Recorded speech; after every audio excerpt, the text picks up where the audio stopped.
மாணவர்கள் எவரும் போதைக்கு அடிமையாகாதீர்கள். அடிமையானவர்கள் மீண்டதாக சரித்திரமில்லை. எனவே உங்களையும் சமூகத்தையும் பாதுகாத்துக் கொள்ளுங்கள். உங்கள் நலன் கருதி கல்வி டிவி. வணக்கம் மாணவர்களே, நாங்கள் டான் டிவியினுடைய கல்வி தொலைக்காட்சி இணைந்திருக்கிறோம். குறிப்பாக உங்களுடைய மாணவர்களே, நாங்கள் ஏஎல் மாணவர்களுக்குரிய பாடங்கள் ஒவ்வொரு ஆசிரியராலையும் தினந்தோறும் கல்வி தொலைக்காட்சியின் ஊடாக ஒளிபரப்பட்டு வருகின்றது. அதிலும் குறிப்பாக நாங்கள் ஏஎல் பாடங்கள் நிறைய இருக்கின்றபடியால் நாங்கள் அதிலும் வரலாறு என்ற பாடத்தில் கடந்த காலத்திலிருந்து பார்த்துட்டு வருகின்றோம். குறிப்பாக நாங்கள் அதிகமான மாணவர்கள் எடுக்கிற வரலாறாக இலங்கை வரலாறு கட்டாயம் எடுப்பார்கள். அடுத்த வரலாறு இருக்கின்றது ஐரோப்பிய வரலாறு. அந்த ஐரோப்பிய வரலாறானது பெரும்பாலான எல்லா மாணவர்களுடைய தெரிவு வரலாறாக அமைகின்றது.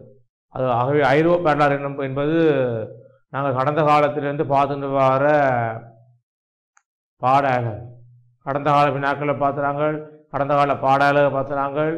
அதோடு நாங்கள் கடந்த ஒரு 3 நாள் வகுப்பில் மாணவர்களே இந்த ஐரோப்பாவில் இடம்பெற்ற, அதாவது ஐரோப்பா இடம்பெற்று என்று சொல்லும்போது 30 வருடங்களாக நீடித்த 30 ஆண்டு கால போரை பற்றி தான் நாங்கள் தொடர்ச்சியாக பார்த்து கொண்டு வருகிறோம். ஆகவே 30 ஆண்டு கால போர் என்னும் போது அது ஐரோப்பாவில் பல தாக்கங்களை ஏற்படுத்தியிருக்கின்றது. அந்த 30 ஆண்டு கால போர் தொடர்பாகத்தான் நாங்கள் கடந்த சில வகுப்புகளில் பார்த்துனாங்க. அதனுடைய ஒரு தொடர்ச்சியான ஒரு வகுப்பு தான் இன்றைய வகுப்பு.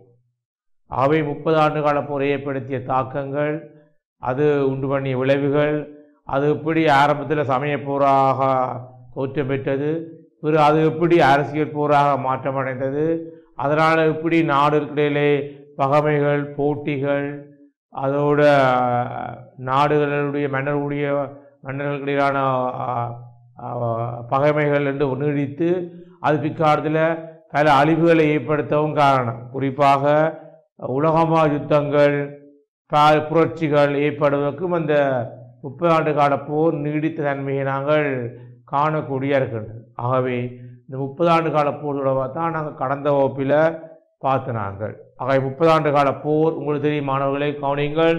30 ஆண்டு கால போர் கவனிங்க மாணவர்களே.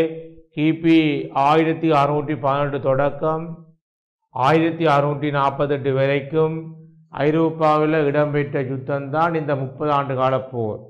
இந்த 30 ஆண்டு கால போர் இடம்பெற்ற ஐரோப்பா கண்டத்தினுடைய ஒரு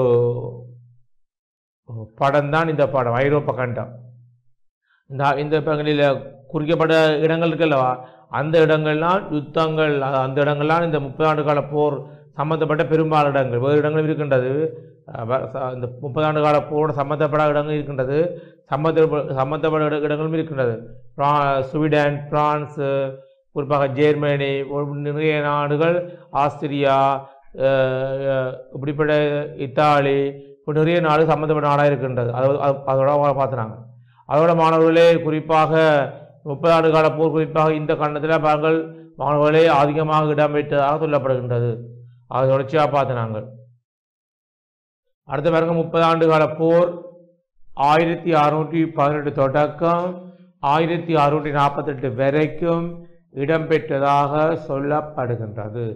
30 ஆண்டு கால போர் உடனடி காரணம் பார்த்துனாங்க. குறிப்பாக அந்த போர் உதயம் ஆரம்பத்தில் அது சமய போராக, குறிப்பாக ஜெர்மனியில் 30 ஆண்டு காலம் நீடித்த கத்தோலிக்க மற்றும் புரட்டஸ்தாந்து மதத்தவர்களே இடம்பெற்ற போர் தான் இந்த 30 ஆண்டு கால போர். பிற காலப்போக்கில் அது சமய போராக ஆரம்பத்தில் ஆரம்பித்து காலகட்டங்களில் அது அரசியல் போராக உருமாற்றம் பெற்றதாக காணலாம். அது குறிப்பாக உடனடி காலத்தை பாருங்கள், அந்த ஜன்னல் வழியர் நிகழ்வோடு சம்பந்தப்பட்டதாக தான் இந்த 30 ஆண்டு கால போர் பார்த்தாங்க. இந்த 30 ஆண்டு கால போருடைய கட்டங்கள் 4 பிரிக்கிறோம். முதலாவது ஹோமிய கட்டம் 1618 தொடக்கம் 1624. ரெண்டாவது தேனியர் கட்டம் கிபி 1625 தொடக்கம் 1629.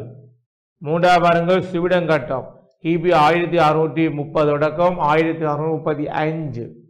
நாலாவது பாருங்கள் பிரான்ஸ் ஆஸ்திரியா கட்டம் கிபி 1630 தொடக்கம் 1648. இப்படி 4 கட்டமாக இடம்பெற்றிருக்கின்றது. நம்ம சொன்னது போல சமய போர் பிற்காலத்தில் குறிப்பாக 2 கட்டங்களும் சமய போராக இடம்பெற்று பிறகுதான் அது அரசியல் போராக மாற்றமடைந்து நாடுகளிடையே போட்டி பகைமைகள் முரண்பாடுகள் என்ற அடிப்படையில் நீடுகொண்டு செல்வதை நாங்கள் பார்க்கலாம். 30 ஆண்டுகால போர். ஆகவே குறிப்பாக போமியாவின் பிரேக் நகரிலே இருந்த புரட்டஸ்டாந்து தேவாலயத்தில் கிபி 1517ஆம் ஆண்டு மார்ட்டின் லூதர் லிட்டன் பிரேக் தேவாலயத்தில் 95 வினாக்குத்துக்களை எலி சம்பவம் தான் சமய புரட்சி ஏற்படுத்தியாகவும் பிறகு அது எப்படி ஒவ்வொரு நாடுகளுடைய சமய புரட்சி ஏற்படுத்தி இப்போ நாடுகள் ஏற்படுத்தி அந்த மன்னர்களோடு சம்பந்தப்பட்டு கடந்த பார்த்து நாங்கள் இப்படி பார்த்தபடியே மாணவர்களே கடந்த வகுப்பு இதெல்லாம் பார்த்து நாங்கள் அந்த எப்படி ஸ்வீடன் இங்கிலாந்து ஆஸ்திரியா போன்ற நாடுகள் எப்படி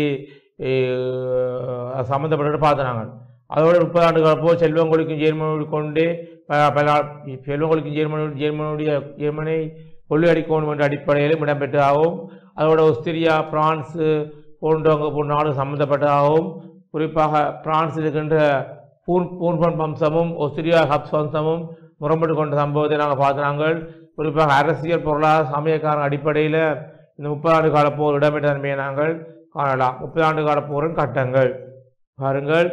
இதுங்க கடந்த பார்த்தினாங்க, அதாவது 4 கட்டங்கள் பார்த்து ஞாபகப்படுத்தினாங்க. அதில் முதலாவது பார்த்தினாங்க போமியா கட்டம் பார்த்தினாங்க. அந்த ஜன்னல் வழி ஒரு நிகழ்வோட 1912 தொடக்கம் 1924 வரைக்கும் ஜன்னல் வழி ஒரு நிகழ்வோட ஆரம்பித்ததாக சொல்லப்படுகின்றது. கத்தோலிக்கருக்கும் புரட்டஸ்தாந்துக்கிடையிலே பெரு கலவரம் மூன்று அடிப்படையில் இது இடம்பெற்ற தன்மையை நாங்கள் காணலாம். பிறகு அவர் இங்கிலாந்து தப்பி சென்று உதவி கேட்டதாகவும் பிறகு அங்கால குறிப்பாக இங்கிலாந்து அரசு தன் மாணவனாகிய ஜேம்ஸிடம் உதவி பெற்றதாகவும் அந்த முதல் கட்டம் போகின்ற மாணவர்களே.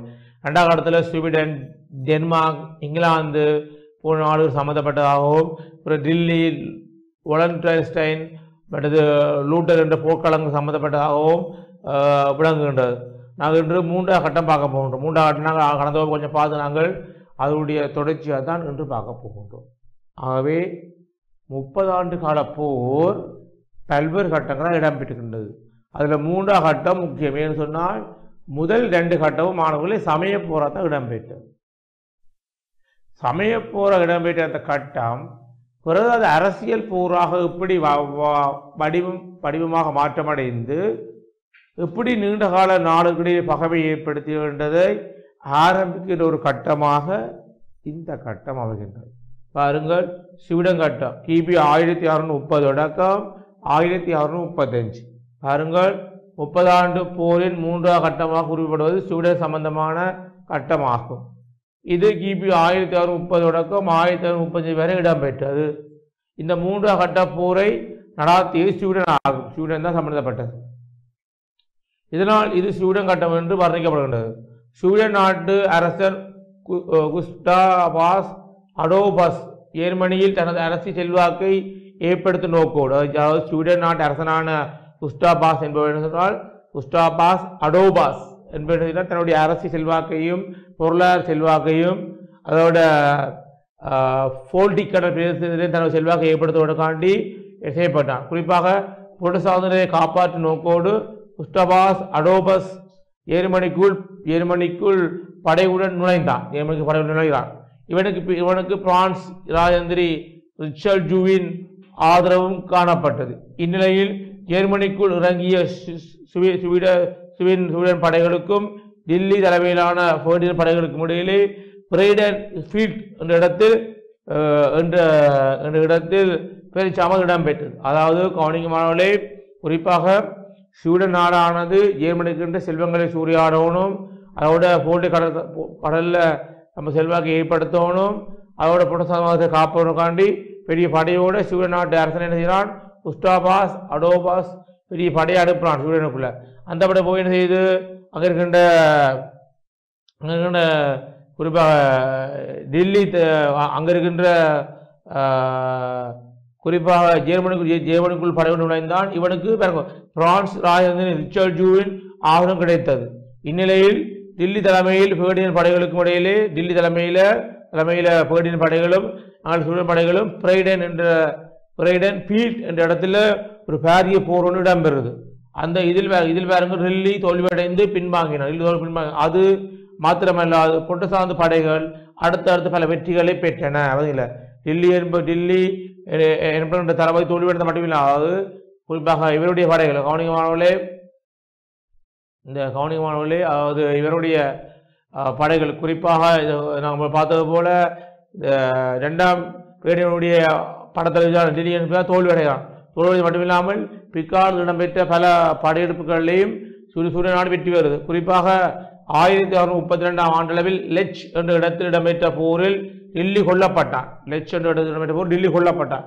அடுத்தடுத்த இழப்புகளை தோல்விகளை சந்தித்த பேர்டினன் செய்வதறியாது போலன்ஸ்டைனை மீண்டும் படையில் இணைத்தான். ஏனால் ஆரம்பத்தில் அவன் போலன்ஸ்டைன் என்பவன் 2ஆம் பேடியனுடைய தளபதி இந்த கட்டத்தில் நிறைய புரட்டஸ்தாந்து மக்களை கொலை செய்தவன். அதெல்லாம் அவனை தளபதி என்ற பதவியிலிருந்து விட்டு விலத்தினான் 2ஆம் பேடியன். அதுக்கு பிறகு இப்போ டில்லி என்பவன் போர்க்காலத்தில் வந்துவிட்டான். அதில் நிறைய அழி ஏற்படுறதுக்கின்றது 2ஆம் பேடியனுக்கு. அந்த அழி ஈடு செய்யவும் போரில் வெற்றி பெறவும் தனக்கு முதல் உதவி செய்த போலன்ஸ்டைன் என்பவன் தான் சரியான ஆள். அவன் தீர்வு செய்தான். அவன் தீர்வு செய்து அவனை மீண்டும் படையில் இணைத்து மட்டுமில்லாமல் அவனை ஒரு படத்தளபதியாகவும் போருக்கு தலைவராகவும் நியமித்தான். பாருங்கள் மாணவர்களே, போலன்ஸ்டைனை மீண்டும் படையில் இணைத்தான். போலன்ஸ்டைன் அடுத்தடுத்து தோல்விகளை சந்தித்ததோடு புரட்டஸ்தாந்தினரின் வெற்றிக்கு இரகசியமாக உதவினார். போலன்ஸ்டைன் என்பவன் அடுத்தடுத்து தோல்வி சந்தித்த மட்டுமில்லை அவன் 2ஆம் பேடியனுடைய வெற்றிக்கு காரணம் அமைச்சுக்கிறான். ஏன்னா அவனுக்கு முன்பகை இருக்கின்றது. 2ஆம் பேடியன் தன்னை படையிலிருந்து நிப்பாட்டித்தான், தளபதி என்ற பதவியை கொடுக்கவில்லை என்று ஒரு அவமானப்போடு அந்த அவமானத்தின் அடிப்படையிலான் தான் பதவியில் ஈட்டாப்புறதும் வேணுமென்றே 2ஆம் பேடியன் தூக்குவதற்காண்டி குறிப்பாக சூரிய நாட்டு மன்னுடைய படைகளுக்கு மறைமுகமாகவும் புரட்டஸ்தாந்து மதத்தினருக்கு மறைமுகமாகவும் ஆதரவு வழங்கினான். பாருங்கள், இவனது புரட்டஸ்தாந்தின் வெற்றிக்கு ரகசியமாக உதவினான். இவனது ராய துரோகத்தை ரகசியமாக அடைந்து கொண்ட பேடினன் எழுதினான் போலன்ஸ்டைனை ராய துரோகியின் அடையாளம் கண்டு தூக்கிவிட்டு கொலை செய்தான். அப்ப போலன்ஸ்டைன் என்பவன் உண்மையிலே வேண்டும் என்றான் போட தூக்குன்றான். புரட்டஸ்தாந்து மதத்தவர்கள் வெற்றி பெற வேண்டும் என்றுதான் எண்ணமாக இருக்கின்றது என்ற ஒரு விஷயத்தை குறிப்பாக 2ஆம் பேடியன் இரகசியமான ஒரு உளவு மூலம் அறிந்து கொண்ட மட்டுமில்லாமல் போலன்ஸ்டைனை தூக்கிலிட்டு கொலை செய்து கொண்டான். அதுக்கப்புறம் வாருங்கள், தூக்கிலிட்டு கொலை செய்தான். தொடர்ந்து நடைபெற்ற யுத்தங்களில் கத்தோலிக்கர்கள் மற்றும் புரட்டஸ்தாந்தினருக்கிடையே மாறி மாறி வெற்றிகள் தோல்விகள் ஏற்பட்ட போது தொடர்ந்து அப்படி யுத்தம் இடம்பெற்றுக்கொண்டே இருக்கின்றது. அப்படி இடம்பெற்ற போரில் கத்தோலிக்கர் மற்றும் புரட்டஸ்தாந்தினருக்கிடையே மாறி மாறி வெற்றிகள் தோல்விகள் ஏற்பட்ட போதிலும் குஸ்டாவாஸ் அடோபஸ் எதிர்பாராத வகையில் இறந்ததால் சூரிய நாட்டு மன்னன் இறந்ததால் புரட்டஸ்தாந்து படைகள் சோர்வடைந்தன. மன்னன் இல்லை, தங்கள் மன்னன் இல்லையே, நாங்கள் வெற்றி பெற்று ஒரு விரோதம் இல்லை, தங்களுக்கு ஒரு ஆட்சியாளர் இல்லையே, நாங்கள் வெற்றி பெற்றாலும் அந்த வெற்றியை கொண்டாடுவதற்கு மன்னன் இல்லையோட ஒரு கவலை சூரியன் படைகளுக்கு தொட்டிக்கொள்ளுது. அது மட்டும் இல்லாமல் இப்படிவான மனசோர்வும் பிற்காலத்தில் சூரியன் படைகள் தோல்வி அடைய காரணம் அமைகின்றது. பாருங்கள், கத்தோலிக்கர் மற்றும் புரட்டஸ்தாந்தினருக்கிடையே மாறி மாறி வெற்றிகளும் தோல்விகளும் ஏற்பட்ட போதிலும் வெற்றி தோல்வி ஏற்பட்ட போதிலும் குஸ்டாவாஸ் அடோபஸ் எதிர்பாராத வகையில் இறந்ததால் புரட்டஸ்தாந்து படைகள் சோர்வடைந்தன. இந்நிலையில் பிரேக் என்ற இடத்தில் உடன்படிக்கை ஒன்று செய்து கொண்டு கத்தோலிக்கர்களுடன் சமாதானமான முறையில் உடன்படி செய்து சூரியன் படைகள் பின்வாங்கி சென்றன. பார்த்தீங்களா, மாறி மாறி வெற்றிகளும் தோல்விகளும் இடம்பெறுக சூரியன் மன்னன் இறந்து போனான். அவன் குஸ்டாவாஸ் அடோபஸ் என்பவன் இறந்ததால சூரியன் படைகள் தந்திரமாக செய்யப்பட்டது. எப்படி நாங்கள் தொடர்ந்து போரில் ஈடுபட்டால் அந்த போர் எமக்கு தோல்வியாக முடியும். ஆகவே தந்திரமாக செய்யப்பட்ட சூரியன் படைகள் ரகசியமான முறையிலே 2ஆம் பேடியனுடைய படைகளோட ஒப்பந்தம் ஒன்றை மேற்கொண்டு அந்த போரிலிருந்து விடுபட்டு தன்னுடைய தாய் நாட்டுக்கு போகுது, சூரிய நாட்டுக்கு போகுது. ஆகவே பாருங்கள், இந்நிலையில் பிரேக் என்ற இடத்தில் உடன்படிக்கை ஒன்று செய்து கொண்டு கத்தோலிக்கருடன் சமாதான முறையில் ஒரு உடன்படிக்கை செய்து சூரியன் படைகள் பின்வாங்கி சென்றன. இப்போரில் முடிவில் புரட்டஸ்தாந்தே செல்வாக்கை ஏற்படுத்தி இருந்தது குறிப்பிடத்தக்கது. அவை போர் இறுதியில் புரட்டஸ்தாந்த மதம் தான் செல்வாக்கு பெற்ற ஒரு மதமாக பிரமாற்றம் அடைகிறது. ஆகவே சமயத்தை முன்னிலைப்படுத்தி சமய ரீதியான ஒரு காரணத்தை தான் இந்த போர் கொண்டிருக்கின்றது. ஆகவே பல்வேறு நாட்டவர்கள் சமய ரீதியாக இந்த போரில் சம்பந்தப்பட்ட நிகழ்வாக இந்த 30 ஆண்டுகள் விளங்குகின்றது. ஆகவே 3ஆம் கட்டம் சூடன் சம்பந்தப்பட்டு ஆரம்ப தோல்வி அடைஞ்சு வெற்றி பெற்று மாறி மாறி வெற்றி தோல்வி மாற ஏற்பட்டு ஒப்பந்தம் ஒன்றை பிரயத்னங்களை மேற்கொண்டு சூரியநாடு தன்னுடைய தாய்நாடு போனா பொழுது இந்த கட்டம் முடிகின்றது. 3ஆம் கட்டம் அது சூடன் கட்டம். ஆகவே பாருங்கள் ஸ்வீடன் கட்டத்தை பாருங்கள் மாணவர்களே, ஸ்வீடன் கட்டத்தை பாருங்கள் கிபி 1630 தொடக்கம் 1635. அடுத்த 4வது பாருங்கள் பிரான்ஸ் ஆஸ்திரிய கட்டம் கிபி 1635 தொடக்கம் 1648. ஆகவே ஒரு நீண்ட காலம் இந்த போர் இடம்பெறுகின்றன. பாருங்கள் 30 ஆண்டு போரின் 4வது கட்டமாக குறிப்பிடுவது பிரான்ஸ் சம்பந்தப்பட்ட கட்டமாக. பிரான்ஸ் சம்பந்தப்பட்ட போது முதல் பார்த்தாங்க ஸ்வீடன் சம்பந்தப்பட்டது 3ஆம் கட்டம். இப்போ பிரான்ஸ் எனப்படுகின்ற ஒரு செல்வந்த நாடு, ஒரு விவசாயம், அவரில் 18ஆம் நூற்றாண்டில் மிகவும் புகழ்பெற்ற ஒரு நாடு, விவசாய கைத்தொழில் வர்த்தகம் போன்றவற்றை வளர்ச்சியடைந்த நாடு, குறிப்பாக அங்கே ஆட்சியாளர்களுடைய பூன்போம் அம்சம் சம்பந்தப்பட்ட ஒரு முறை, அந்த நாட்டில் அந்த நாடு சம்பந்தப்பட்ட ஒரு போரை பற்றி தான் பார்க்க போகிறோம். பாருங்கள் 30 ஆண்டு போரின் 4வது கட்டமாக குறிப்பிடுவது பிரான்ஸ் சம்பந்தப்பட்ட கட்டமாகும். குறிப்பாக பாருங்கள் நீண்ட காலமாக மறைமுகமாக புரட்டஸ்தாந்தினருக்கு உதவி வந்த பிரான்ஸ் 1635ஆம் ஆண்டு நேரடியாகவே போரில் இறங்கியது. அவை நீண்ட காலமாகவே புரட்டஸ்தாந்தினருக்கு உதவி வந்த பிரான்ஸ் செய்து 1635ஆம் ஆண்டு வரைக்கும் ஒரு நேரடியாக போரில் 1635 ஆண்டு முதல் வரைக்கும் ஒரு மறைமுகமான போர்லாம் ஈடுபட்டது. ஆனால் 1635ஆம் ஆண்டில் இருந்து அது நேரடியான போரில் ஈடுபடுகிறது. பாருங்கள் நேரடியாக போரில் இறங்கியது. பெர்னாட் என்ற தளபதியின் தலைமையில் ரிச்சர்ஜு பாரிய படை ஒன்றை ஜெர்மனிக்குள் இறக்கினான். பெர்னாட் என்ற தளபதி தலைமையில் ரிச்சர்ஜு பாரிய படை ஒன்றை ஜெர்மனிக்குள் இறக்கினான். அப்படி அதாவது பெர்னாடோ என்ற தளபதிதான், அவனுடைய மன்னன் பேர் ரிச்சர்ஜு. அவன் தான் பிரான்ஸ் மன்னன் தலைமையில் பாரிய படை ஒன்றை ஜெர்மனிக்குள் இறக்கினான். அப்படை கடும் போர் யுத்தமைப்படுது. போரின் முடிவில் பல இடங்களில் கத்தோலிக்க படைகள் தோற்கடிக்கப்பட்டன.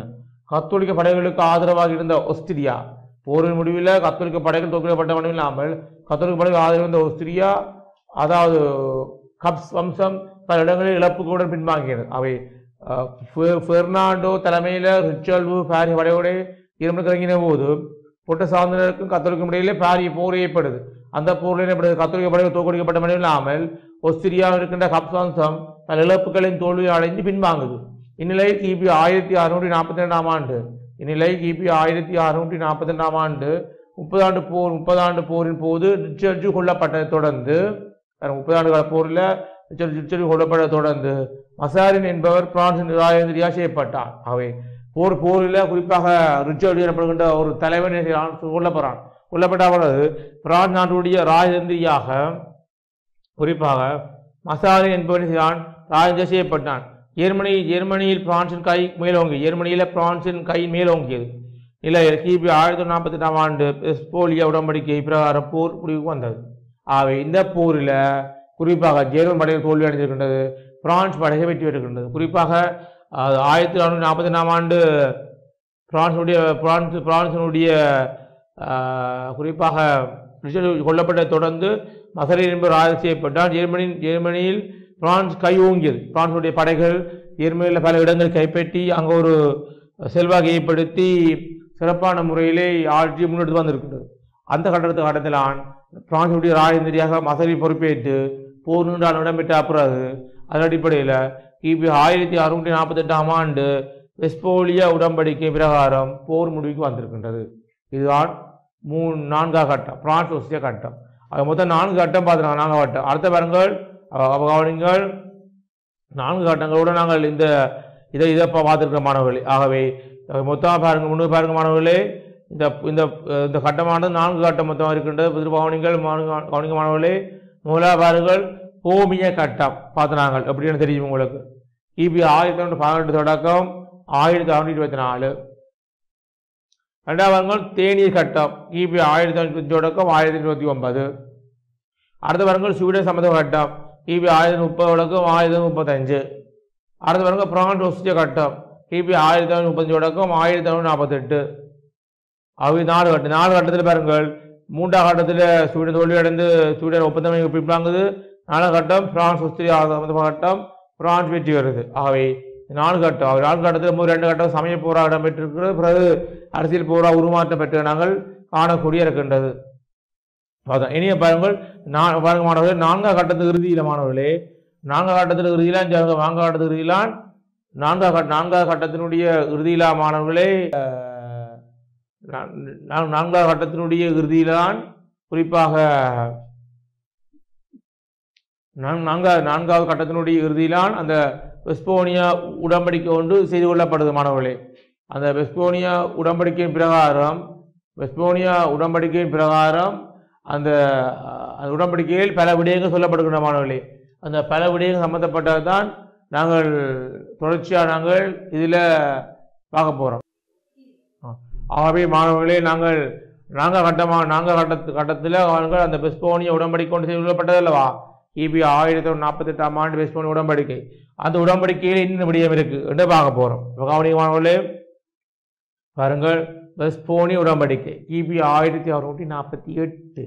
பாருங்கள், 30 ஆண்டு போரை முடிவுக்கு கொண்டு வர செய்து கொள்ளப்பட்ட உடன்படிக்கை வெஸ்போனியா உடன்படிக்கை ஆகும். ஆகவே 1648ஆம் ஆண்டு வெஸ்போனியா நகரிலே மசரின் தலைமையில் 3ஆம் பேர்டினன்ட், 2ஆம் பேர்டினன்ட் இல்லை, 3ஆம் பேர்டினன்ட், 5ஆம் பிரேக்ரிக், கத்தோலிக்க புரட்டஸ்தாந்து, கல்வினிச, சுவிங்கிலிச தலைவர்கள் உள்ளிட்ட பலர் ஒன்று சேர்ந்து உருவாக்கிய உடன்படிக்கையே வெஸ்போனியா உடன்படிக்கை ஆகும். பாருங்கள், இவ்வுடன்படிக்கையானது வரலாற்றிலே மிகவும் முக்கியத்துவம் வாய்ந்த உடன்படிக்கையாக காணப்பட்டது. இவ்வுடன்படிக்கையானது நீண்ட காலமாக வரலாற்றிலே முக்கியத்துவம் பெற்று விளங்கியதை காண முடிகின்றது. பாருங்கள், வெஸ்போனியா உடன்படிக்கை பாருங்கள், கிபி 1648ஆம் ஆண்டு, அதாவது 30 ஆண்டு கால போர் முடிவு கொண்டு வரணும், இல்லாத அது 40-50 வருஷமாக நீடித்து கொண்டு போகும் என்று உணர்ந்து கொண்ட ஐரோப்பிய ஆட்சியாளர்களை இனம் 30 ஆண்டு கால போரை முடிவு கொண்டு வருவதற்காண்டி 1648ஆம் ஆண்டு குறிப்பாக வெஸ்போனியா நகரிலே மசரின் தலைமையில் 3ஆம் பேர்டினன்ட், வெஸ்போனியா நகரிலே மசரின் தலைமையில்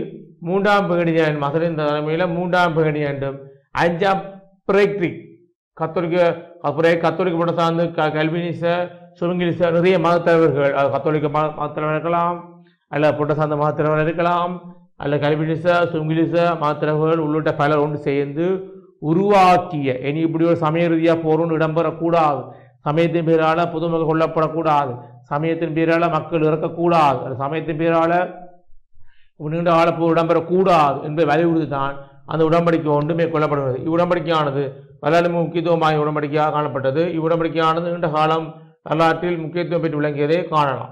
இந்த உடன்படிக்கையானது வரலாறு முக்கியத்துவம் பெற்றது மட்டுமல்லாமல் நீண்ட காலமாக இந்த உடன்படிக்கை இடம்பெற்ற தன்மையை நாங்கள் காணக்கூடியதாக இருக்கின்றது.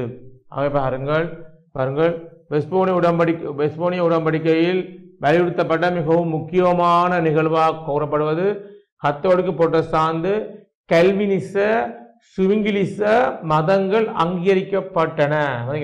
வெஸ்போனியா உடன்படிக்கை மூலம் ஆரம்பத்தில் புரட்டஸ்தாந்த மதம் மட்டும்தான் முக்கியம் பெற்றது, பிறகு கத்தோலிக்க மதம் இருந்தது. அதை விட வேறு கிறிஸ்தவ பிரிவுகளும் இருந்திருக்கு, குறிப்பாக கல்வினிச, சுவிங்கிலிச மதங்கள் இருந்திருக்கணும், அது முக்கியம் பெறவில்லை.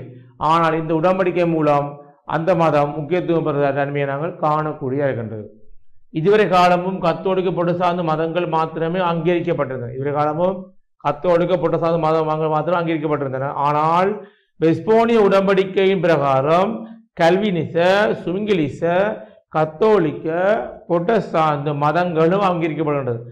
எல்லா மதங்களும் அங்கு ஐரோப்பாவில் ஒரு அங்கீகரிக்க தன்மையும், குறிப்பாக புரட்டஸ்தாந்து கத்தோலிக்க மதம் இருக்கின்ற மத சுதந்திரங்கள் யாரும் எந்த மதத்தை பின்பற்றலாம் என்ற ஒரு விடயம் இந்த வெஸ்போனியா உடன்படிக்கை மூலம் எல்லாருக்கும் வழங்கப்படுகின்றது. அது மாத்திரமல்லாது சமய சண்டைகள் இடம்பெறாத தடுக்கின்ற வகையில் பல விடயங்கள் வலியுறுத்தப்பட்டன. அது மாத்திரமல்லாது சமய சண்டைகள் இடம்பெறாத தடுக்கின்ற வகையில் பல விடயங்கள் வலியுறுத்தப்பட்டன. கிபி 1624ஆம் ஆண்டுக்கு பின்னர் 1624ஆம் ஆண்டுக்கு பின்னர் இடம்பெற்ற பல சமய சண்டைகளின் போது 1624ஆம் ஆண்டுக்கு பின்னர் இடம்பெற்ற பல சமய சண்டைகளின் போது சொத்துக்கள் பல சூறையாடப்பட்டிருந்தன. 1624ஆம் ஆண்டு பிறகு போர் உக்கிரமடைந்த மூலகட்டத்தை விட 3 நாள் 5 2 3 நாள் எல்லாம் போர் உக்கிரமடைந்து சொத்துக்கள் சூறையாடப்பட்டிருந்தன. சொத்துக்கள் எல்லாம் சூறையாடப்பட்டிருந்தன. வருங்கள் சொத்துக்கள் பல சூறையாடப்பட்டிருந்தன. இதனால் கிபி 1624 ஆண்டுக்கு பின்னர் பறிவு செய்யப்பட்ட சொத்துக்கள் அந்தந்த பகுதிகளிடம் ஒப்படைக்கப்பட வேண்டும் என அறிவுறுத்தப்பட்டன. ஆகவே போரின் காரணமாக ஒரு நாடினுடைய வளங்களையோ சொத்துக்களையோ செல்வங்களையோ சூறையாடி இருந்தால் அந்தந்த வளங்களையோ நிலப்பரப்புகளையோ அல்லது ஏனைய பொருட்களையோ செய்யணும் மீண்டும் கொடுக்கணும் என்ற விஷயம் இந்த வெஸ்போனிய உடன்படிக்கை மூலம் வலியுறுத்தப்பட்டிருக்கின்றது. மாணவர்களை பாருங்கள், அந்தந்த பகுதிகளிடம் ஒப்படைக்க வேண்டும் என வலியுறுத்தப்பட்டன. அவ்வாறு பறிமுதல் செய்யப்பட்ட சொத்துக்கள் உரியவிடம் ஒப்படைக்கப்படுகின்றதா என கவனிக்க ஒரு குழு ஒன்று நியமிக்கப்பட்டதில்லை. அப்படி பறிமுதல் செய்யப்பட்ட சொத்துக்களா இருக்கலாம், அல்லது நிலங்கா இருக்கலாம், அல்லது கனிய வளங்களா இருக்கலாம், அதெல்லாம் உரியவன் சென்று அடைகிறதா என்று கவனிக்கிறதுக்காக ஒரு குழு நியமிச்சிருக்கணும். அது முக்கிய அவசியம் ஒப்பந்தத்தில். அத்துடன் சமய சுதந்திரம் அனைவருக்கும் பொதுவானது என வலியுறுத்தப்பட்டது. சமய சுதந்திரமான இல்லாத பொதுவான சமயம் என்பது இவர் இந்த மதத்தை பின்பற்ற வேண்டும், இவர் கத்தோலிக்க பின்பற்ற வேண்டும், இவர் புரட்டஸ்தாந்து மதம் அல்லது கல்வினிசம் சுங்கிலிசம் அந்த ஒரு வற்புறுத்தல் இல்லாமல் அனைவரும் யாரும் எந்த மதத்தை பின்பற்றலாம், அது கட்டாயப்படுத்தி செய்யக்கூடாது என்ற விதியம் இந்த வெஸ்போனிய உடன்படிக்கை மூலம் வலியுறுத்தப்பட்ட நீங்கள் காணக்கூடிய இருக்கின்றது. அத்துடன் ஜெர்மனிய சிற்றரசுகளுக்கு சுதந்திரம் அளிக்கப்பட்டது. ஜெர்மன் சிற்றரசுக்கு சுதந்திரம் அளிக்கப்பட்டது. இதனால் ஜெர்மன் பல சிற்றரசுகளாக மாறின. ஜெர்மனிய சிற்றரசுகளுக்கு சுதந்திரம் அளிக்கப்பட்டது. இதனால் ஜெர்மன் பல சிற்றரசுகளாக மாறின. அத்துடன் ஜெர்மனிய சிற்றரசுகளுக்கு சுதந்திரம் அளிக்கப்பட்டதால் ஜெர்மன் பல சிற்றரசுகளாக மாறியிருக்கின்றது. கவனிக்கமானவர்களே, டான்சிகுடா மற்றும் போல்டி கடல் பிரதேசங்கள் ஏனைய நாடுகளின் பாவனைக்காக திறந்து விடப்பட்டன. பாருங்கள், டான்சிகுடா மற்றும் போல்டி கடல் பிரதேசம் இருக்குல்லவா, அந்த பலமான பகுதிகள் எல்லாம் ஆரம்பத்தில் ஒரு சில நாடு மட்டும், குறிப்பாக ஜெர்மனி சில நாடுகளாக மட்டும்தான் பயன்படுத்தலாம். ஆனால் இந்த வெஸ்போனிய உடன்படிக்கை மூலம் அந்த டான்சிகுடா போல்டி கடல் போன்ற பிரதேசங்கள் ஏனைய நாடுகளில் தன்னுடைய தேவைக்காக பாவனைக்கு பயன்படுத்தலாம் என்ற விடயம் இதில் வலியுறுத்தப்படுகின்றது. இதனால் அரசியல் ரீதியான போட்டிகள் இடம்பெறாத தடுக்கப்பட்டது. இதனால் அரசியல் ரீதியான போட்டிகள், உட்பூசல்கள், முரண்பாடுகள் எல்லாம் தடுக்கப்பட்ட தன்மையாக காணலாம். பாவமன்னி பத்திரம் விற்பது தடுக்கப்பட்டதோடு பரிசுத்த ரோம பேரரசு முறைமை நீக்கப்பட்டது. பார்த்தீங்களா, அதாவது பாவமன்னி பத்திரத்தை வித்து பொதுமக்களை வித்து போப்பாண்டவர்கள் மன்னர்கள் பிறவுகள் எல்லாம் நிறைய சொத்துக்கள் எல்லாம் சூடுவாடினவே இல்லவா, அதெல்லாம் செய்ய முடியாது. கிறிஸ்தவத்தில் உள்ளப்படுகிற பாவமணி பத்திரங்களை நீ விற்க முடியாது, வித்தால் குற்றம் தண்டனை வழங்கப்படும் என்ற ஒரு விடயம். பாருங்கள், பாவனி பத்திரம் விற்பது தடுக்கப்பட்டதோடு பரிசுத்த ரோம பேரரசு முறைமை பரிசுத்த ரோம பேரரசு அந்த முறைமை செய்யப்பட்டு இல்லாமல் பூப்பாண்ட முறையாக வந்திருக்கோழிய பரிசுத்த ரோம பேரரசு அந்த முறையை செய்யப்பட்டு நீக்கப்பட்டிருக்கிறது. அதுடன் போப்பாண்டவரின் மேலாதிக்கம் மட்டுப்படுத்தப்பட்டது. போப்பாண்டவருடைய மேலாதிக்கம் பரிசுத்த ரோம பேரரசு போய் போப்பாண்டவர், ஆனால் அவருக்கு நிறைய அதிகாரம் இல்லாமல் அவருடைய மேலாதிகாரம் அல்லது அவருக்கு இருக்கின்ற தேவையில்லாத அதிகாரம் எல்லாம் மறைக்கப்பட்டிருக்கின்றது. குறிப்பாக அனைத்து நாடுகள் மீதுமான போப்பாண்டவரின் தலையீடு எல்லாம் ஒழிக்கப்பட்டது. போப்பாண்டவர் என்பவர் சமய விடயங்களை மட்டும் தலையிடலாம். சமயத்தில் ஏதாவது முரண்பாடுகள், சமய ரீதியான ஏதாவது பிரச்சனைகள், சமயத்தினுடைய நிகழ்வுகள்லாம் தலையிடலாம் ஒழிய ஒரு நாட்டுடைய ஆட்சியாளரை செய்யணும் அல்லது அரசியல் விடயங்கள், நிர்வாக விடயங்கள் எல்லாம் இனி போப்பாண்டவர்கள் தலையிட முடியாத ஒரு விடயம் இந்த ஒப்பந்தம் மூலம் வலியுறுத்தப்பட்டிருக்கின்றது. பாருங்கள், போப்பாண்டவர் தலையீடு இல்லாத ஒழிக்கப்பட்டது. போப்பாண்டவர் கத்தோலிக்க மதத்தின் தலைவராக மட்டும் செயற்பட முடியும் என்றும், போப்பாண்டவர் கத்தோலிக்க மதத்தின் தலைவராக மட்டும் செயல்பட முடியும் என்றும், ஏனைய மதங்கள் தலையிட முடியாது எனவும் வலியுறுத்தப்பட்டது. அவை போப்பாண்டவர் என்பவர் கத்தோலிக்க மத போப்பாண்டவர் சொன்னால் அவர் கத்தோலிக்க மதத்துடைய உள் விவகாரங்களால் தலையிட முடியும். ஏனைய புரட்டஸ்தாந்து, கல்வினிசம், சுங்கிலிசம், அதோட அரசியல் விடயங்கள், பொருளாதார விடயங்கள்ல தலையிடக்கூடாது என்ற விடயம் இதில் வலியுறுத்தப்படுகின்றது. குறிப்பாக அடுத்த வருங்கள், அரசியல் விடயங்களில் போப்பாண்டவர் மற்றும் மத உருவமாக தலையிட முடியாது என்றும், அதேபோல ஆட்சியாளர்கள் அரசியலில் தலையிட முடியாது என்றும் வலியுறுத்தப்பட்டது. அரசியலில் ஆட்சியாளர்கள் அரசியலில் தலையிட முடியாது, ஆட்சியாளர்கள் மற்றும் அரசியலில் எல்லாம் போப்பாண்டவர்கள் தலையிட முடியாது என்றும், அதோட அரசியல் விடயங்கள், ஏனைய நிர்வாக விடயங்கள், அதாவது சுருக்கமாக சொல்ல போனால் சமய விடயங்களை தவிர, அது குறிப்பாக கத்தோலிக்க சமய விடயங்களை தவிர ஏனைய சமய விடயங்களிலோ அல்லது அரசியல் விடயங்களிலோ பொருளாதார விடயங்களிலோ ஏனைய உள் விவகாரங்களில் தலையிட முடியாத விடயம் இந்த 30 ஆண்டு கால போர், இந்த புனித மேற்கொள்ளப்பட்ட வெஸ்போனிய உடன்படிக்கை மூலம் நிலைநிறுத்தப்பட்டிருக்கின்றது. குறிப்பாக அடுத்து பாருங்கள், அரசு அவையிலும் நீதிமன்றங்களிலும் கத்தோலிக்க புரட்டஸ்தாந்து கல்வினிசம் சுவிங்கிலிசம் உட்பட்ட மதநெறிகள் சார்ந்த நீதிபதிகள் நியமிக்கப்பட வேண்டும் என கூறப்பட்டது. அரசவையிலும் நீதிமன்றங்களிலும் நிர்வாகத்திலேயும் கத்தோலிக்க புரட்டஸ்தாந்து கல்வினிச சுவிங்கிலிசம் என்றால் எல்லா மதத்தவர்களும். முதல்ல அப்படி இல்லை, புரட்டஸ்தாந்து மத குறிப்பாக கத்தோலிக்க மதத்தினுடைய ஆக்கள் மட்டும்தான் முதலில் இருந்தவை. இப்போ அப்படி இல்லை, புரட்டஸ்தாந்து நீக்கப்பட வேண்டும், கல்வினிசம் சுவிங்கிலிசம் என்று ஏனைய மத பிரிவினர்களும் இங்கே நியமிக்கப்பட வேண்டும் என்ற விடயம் இந்த ஒப்பந்தம் மூலம் வலியுறுத்தப்படுகின்றது. அரசவையிலும் நீதிமன்றங்களிலும் கத்தோலிக்க புரட்டஸ்தாந்து கல்வினிச சுவிங்கிலிச உட்பட மதநெறி சார்ந்த நீதிபதிகள் நியமிக்கப்பட வேண்டும் என கூறப்பட்டது. ஆட்சியிலோ நீதித்துறையிலோ சமயம் சார்ந்த வெறுப்புகள் இடம்பெறக்கூடாது வலியுறுத்தப்பட்டது. ஆட்சி செய்த முறையிலேயோ நீதிமன்ற முறையிலேயோ குறிப்பாக சமய ரீதியான வெறுப்புகள் சமய ரீதியான ஒரு முரண்பாடு எல்லாம் இடம்பெறக்கூடாது என வலியுறுத்தப்படுகின்றது. அத்துடன் எந்த ஒரு சமயமும் தனது மதம் சார்ந்த முடிவுகளை தாம் எடுத்துக்கொள்வதோடு தமது மதம் சார்ந்த தலைவர்களை நியமிப்பதற்கும் உறுத்துடையவர்களாக மாறின. அப்ப அந்தந்த மதப்பிரிவினுடைய தலைவர்கள் அந்த மதத்துக்குரிய ஆட்களை அவர்களால் நியமிக்கப்பட வேண்டும். வேறு மதப்பிரிவுடைய தலைவர் நியமிக்கிறதுக்கு மற்ற மதப்பிரிவு சம்பந்தப்பட முடியாது என்ற ஒரு விடயம் இதில் வலியுறுத்தப்படுகின்றன. ஒரு சமய சுதந்திரத்தில் மற்றொரு சமய தலையிடுவது முற்றாக தடுக்கப்பட்டது. ஒரு சமயம் சுதந்திரமாக செய்யப்பட்டு கொண்டிருந்தால் அதில் என்ன செய்ய முடியாது, தலையிட முடியாது என்ற விடயமும் இந்த வெஸ்போனிய உடன்படிக்கை மூலம் வலியுறுத்தப்பட்ட தன்மையை நாங்கள் காணக்கூடிய இருக்கின்றது. ஆகவே நிறைய விடயங்களை ஒரு சமய ரீதியாக மட்டுமில்லாமல் அரசியல் ரீதியாகவும் வலியுறுத்தப்பட்ட தன்மையை நாங்கள் இதில் காணக்கூடிய இருப்பதை நாங்கள் அவதானிக்கலாம். அடுத்த வாரங்கள் 30 ஆண்டுகால போரிலே வெற்றி பெற்ற நாடுகள் சில பகுதிகளை வைத்திருப்பதற்கான உரிமையும் வெஸ்போனிய உடன்படிக்கை வழங்கப்பட்டது. 30 ஆண்டுகால போரில் பிரான்ஸ் வெற்றி பெற்றது, சில நாடுகள் வெற்றி பெற்றால் அவர்கள் கைப்பற்றி ஒரு சில பகுதிகள் மட்டும்தான் வச்சிருக்கலாம், மிச்ச பகுதிகளை அந்தந்த நாடுகள் கொடுக்க வேண்டும் என்ற ஒரு விடயமும் இந்த 30 ஆண்டுகால போரில் ஏற்பட்ட ஒரு முக்கிய விளைவாக அந்த ஒப்பந்தம் மூலம் கிடைத்திருக்கின்றது. அடுத்த வாரங்கள் இதன் பிரகாரம் லோரன்ஸ் அல்சன் ஆகிய பகுதிகள் பிரான்சின் செல்வாக்கு ஏற்படுத்தப்பட்டது. இதனால் லோரன் அல்சன் ஆகிய பகுதிகள் பிரான்ஸ் செல்வாக்கு ஏற்படுத்தப்பட்டது. லோரன் அல்சன் பகுதிகள் ஜெர்மன் சொந்தமானது.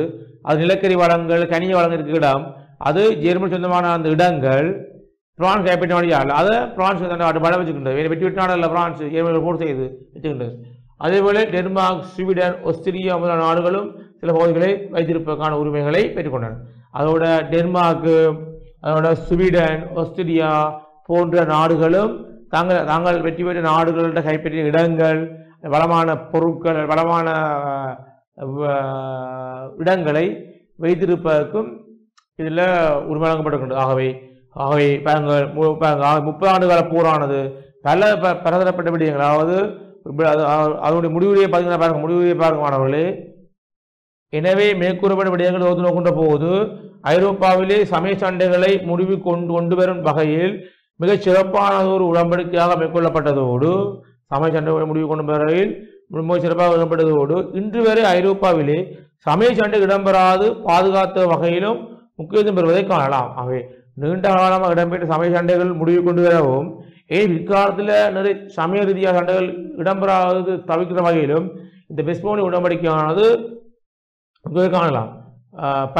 பலவற்றினைன் தேசம் கிழக்கு பலவற்றினைன் மேற்கு பலவற்றின் என்று பிரிக்கப்பட்டது. பலவற்றின பிரதேசம் மேற்கு பலவற்றினர் கிழக்கு பலவற்றினர் பிரிக்கப்பட்டது முக்கியமான ஒரு விடயமாக குறிப்பிடப்படுகின்றது. புரட்டஸ்தாந்து கத்தோலிக்கும் காணப்பட்டது. புரட்டஸ்தாந்து பலவற்றின பிரதேசம் கிழக்கு மேற்கு பிரிக்கப்பட்டது. ஒரு பக்கம் கத்தோலிக்கர்களும் ஒரு பக்கம் புரட்டஸ்தாந்து மதர்களுக்கு வந்து உரிமை கொண்டாடப்படுகின்றது. ஆவரங்கள் மன்னர் பின்பற்றுகின்ற மதத்தை மக்கள் பின்பற்ற வேண்டும். அதேபோல மன்னன் விரும்பினால் ஏனைய சமயங்களே அங்கீகரிக்கலாம். மன்னன் பின்பற்ற மதத்தை மக்கள் பின்பற்ற வேண்டும். அதேபோல ஏனைய சமயங்களை ஏனைய சமயங்களை அங்கீகரிக்கலாம் ஒரு விடயமும் இதில் வலியுறுத்தப்படுகின்றது. ஆகவே 30 ஆண்டுகால போர் சமய சுதந்திரமும் அந்த 30 ஆண்டுகால போர் குறிப்பாக புரட்டஸ்தாந்து கல்வினிசம் சுவிங்கிலிசம் போன்ற மதங்கள் பாதிக்கப்பட்டது. அதோட போப்பாண்டவர்களுடைய செல்வாக்கும் குறைக்கப்படுகின்றது. அப்போ ஏனைய மதங்களுக்கு சமய சுதந்திரம் வழங்கப்பட்டுகின்றது. அதோட அரசியல் நிர்வாக விடயங்களில் போப்பாண்டு தலையிட முடியாது. ரோம பேசக்கூடிய செல்வாக்கு குறைக்கப்பட்டிருக்கின்றது. அதோட அந்தந்த மதத்துக்குரிய தலைவர்களை அந்தந்த மதத்தாக சேவை செய்யப்பட வேண்டும். பிற மதங்களுடைய சோதனை தலையிட முடியாது. அதோட போப்பாண்டவர்கள் எல்லாம் சமய ரீதியாக தலைவர்கள் எல்லாம் அதோட பாவ பத்திரங்களை விற்பனை செய்ய முடியாது. அதோட குறிப்பாக போர் செய்து கைப்பற்றிய இடங்களை அந்தந்த நாடுகளுக்கு தொழில் நாடுகளுக்கு கொடுக்கப்பட வேண்டும். அதோட குறிப்பாக அதோட டான்ஸி கூட மற்றும் போட்டிக்கல பிரதேசங்கள் எல்லா நாடுகளும் பயன்படுத்தலாம். அதோட அரசு சபை நிர்வாகம் நீதித்துறைகள் போன்றவற்றில் ஏனைய மதத்துறைகள் நியமிக்க வேண்டும். அதோட போப்பான அரசியலில் தலையிட முடியாது. அதோட லோரைன்ஸ் அல்சன் எனப்படுகின்ற வளமான பகுதிகள் பிரான்ஸ் வச்சுக்கின்றது. அதாவது வெற்றி பெற்ற நாடுகள் ஒரு சில பகுதி வச்சுக்கலாம். பிரான்ஸ் எந்த பகுதி வச்சுக்கின்றது? லோரைன்ஸ் அல்சைன் பார்த்தீங்களா? இந்த பகுதியை பிரான்ஸ் வச்சுக்கொண்டே தான் பிற்காலத்தில் ஜெர்மன் எழுச்சி அடைந்து அந்த பகுதியை கைப்பற்றி அப்புறம் பிரான்ஸோட பகையை வளர்த்து கொண்டு முதலாம் ஒத்துழைப்படுது என்று நீங்கள் படிச்சிருப்பீர்கள் பார்த்தீங்களா? இப்போ லோரைன் அல்சன் பிரதேசம் உண்மையிலே ஜெர்மன் சொந்தமானது.